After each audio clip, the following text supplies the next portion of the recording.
2nd, tariff rollout. In just a few short hours, President Donald Trump is expected to announce new levies on potentially trillions of dollars worth of imports. But what could this mean for you? Welcome to NBC News Daily, and thanks so much for joining me. We start with new tariffs set to go into effect today on potentially thousands of products. In just a few hours, President Donald Trump will unveil details at an event there at the White House that the White House is calling Make America Wealthy Again. Steel and auto workers, truck drivers, steam fitters, they're all going to be in attendance, a senior White House official tells NBC News. Now, Trump is calling today Liberation Day, essentially saying that these new measures will level the playing field for U.S. businesses and hopefully generate potentially trillions of dollars in revenue for the federal government. Now, it's also part of the administration's broad effort to boost domestic manufacturing, pushing companies to make their products right here in America. The tariffs will target countries that tax American products or have trade barriers that make it harder for U.S. companies to do business there. White House Press Secretary Caroline Leavitt says that they will be effective immediately. The stock market is rising as we speak. Wall Street looks forward to getting more clarity on the full scope of this plan. It comes after two of the major stock indexes closed out their worst quarter in over 2 years.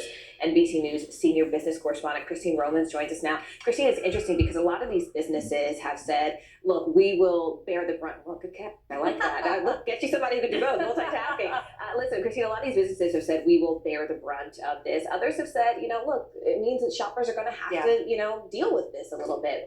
Are we seeing what this means, though, in real time? So I've talked to so many business owners, and there are different things happening. BMW, for example, has an M2 model that's made in Mexico. It's going to eat the higher cost of that for the first month while it figures out what to do, what tweaks to make. I talked to a furniture company owner who said he's going to have to pass on, maybe not all of it, but he's got to protect his margins because that's how he pays his workers and contributes to their 401k. So it'll be different depending on the kind of good we're talking about, the level of the tariff, and just how maybe flush the company is.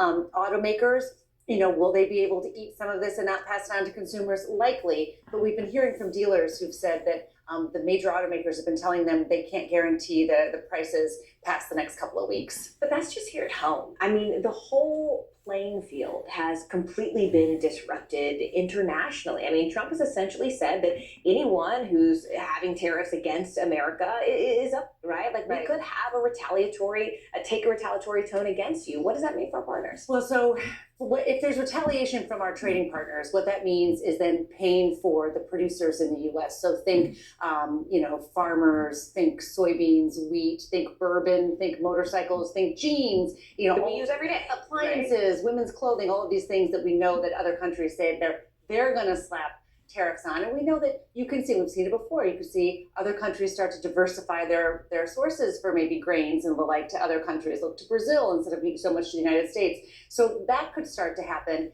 I don't think we've ever seen this level of tariffs in modern history. So we don't know how it's going to play out. We also don't know exactly what the president's going to say later this afternoon. Do you have any sense of voter sentiment? Like, do we think that voters are going to be patient as this hopefully evens out? So I don't think people who were mad about affordability and the cost of living and voted for Donald Trump thought they were going to get this.